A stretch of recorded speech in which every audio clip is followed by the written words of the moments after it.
Magandang araw na naman pong muli sa inyong lahat mga ka-vlog, boss, idol, regular viewer, silent viewer at kasama na rin po ang lahat ng mga OFW. Gagawin ko naman po ngayon ay magdadiagnose po ako ng dump box ng dump truck. So yung dump truck po ay hindi po na napapaangat yung dump box as per driver complaint. So umpisahan po natin dito sa power supply po. Ito po yung switch ng dump box bago po natin mapaangat.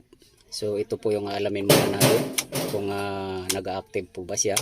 So itong switch po na to ay mayroon po siyang magnetic switch po doon sa baba na pinapagana nitong switch na to para mag-release po yung hangin at para mapaangat po yung dump box po ng dump truck.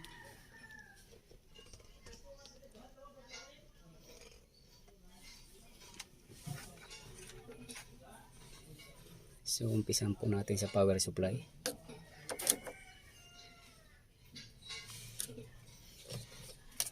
Hanap po tayo kung anong klaseng power siya, negative power ba or positive power po ba yung naka-supply dito.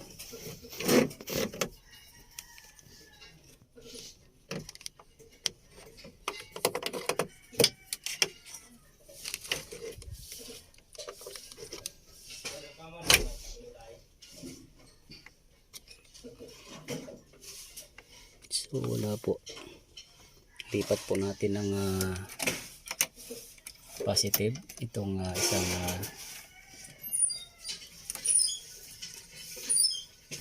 clip.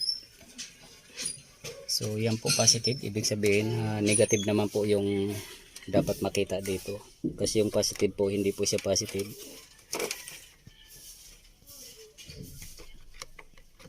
So yan po, lumabas siya. So ibig sabihin po mayroong supply dito. Titingnan po natin kapag sinwitch on natin yung switch kung tatawid po ba itong power na to. Ibig sabihin gumagana kaagad, naka-switch on na siya.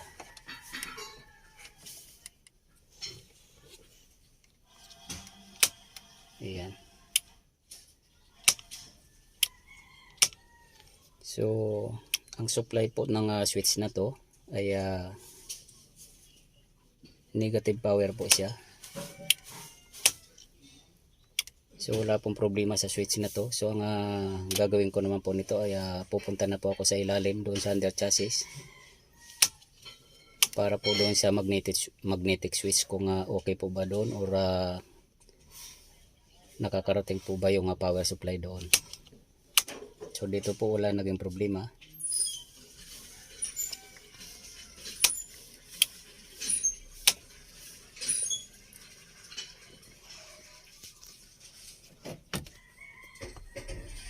Actually po kahit na hindi umaandar yung dump truck, so ang hinahanap po natin dapat lumalagitik po yung magnetic switch doon sa baba para malaman po natin na nag-activate siya.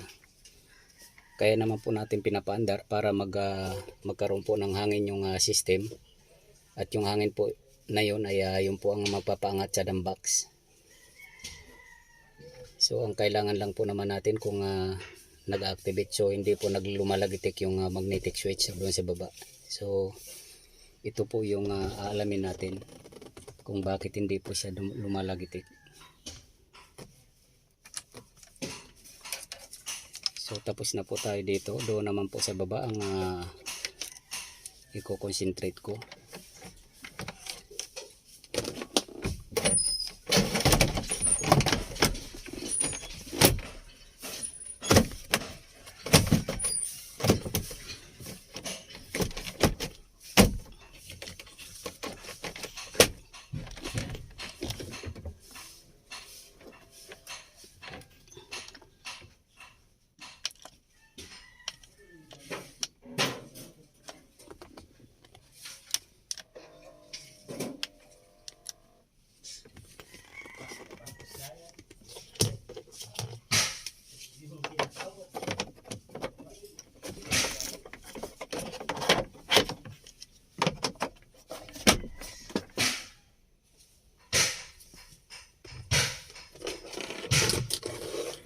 sa baba.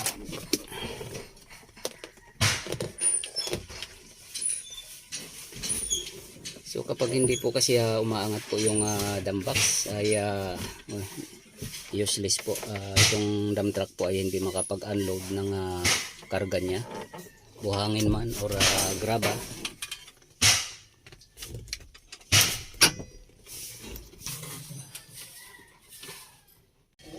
So ito po yung preparation ko. Kailangan ko po ng negative power supply, kailangan ko po ng positive power supply para iaabang ko po sa baba at nang ma-activate ko po yung solenoid kung active po ba siya o hindi.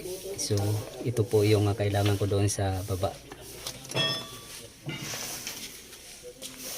Ito pong dumbox na to, ito po yung kailangan umangat po siya.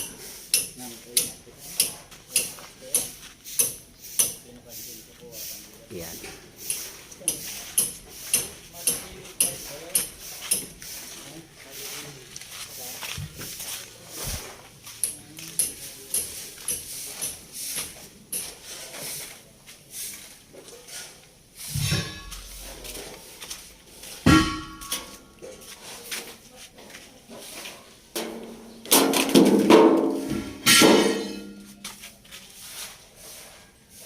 So ito na po yung wiring ng magnetic switch. Ito po yung magnetic switch na sinasabi ko na dapat pong mag-activate para paganahin po yung pump na yan. Yan. So may problema po siya sa wiring, sa linya.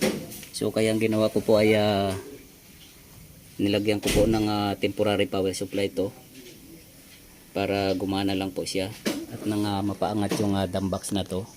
Yan.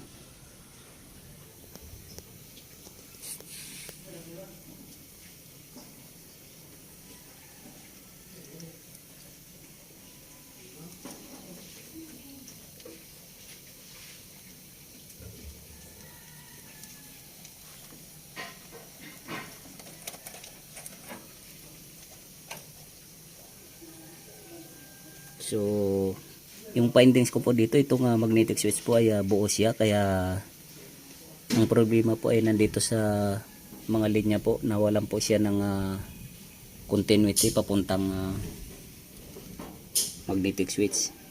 So tutuntunin ko pa po ito kung nasaan po yung nawala ng continuity na yon.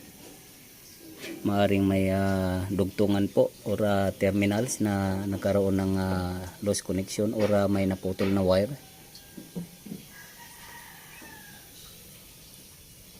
So sa ngayon po ay since malakas po yung ulan dito at yung heavy mechanic din po ay mayroon din po siyang ginagawa sa clutch system. So hindi ko rin po mapapandar to at hindi rin po ako makakapokus dahil na rin po sa malakas po yung ulan at yung mechanic po mayroon din po siyang ginagawa sa clutch. So itutuloy ko na lang po itong trabaho na to at ipapakita ko na lang po pag natapos itong diagnosing na to sa mga susunod na video po.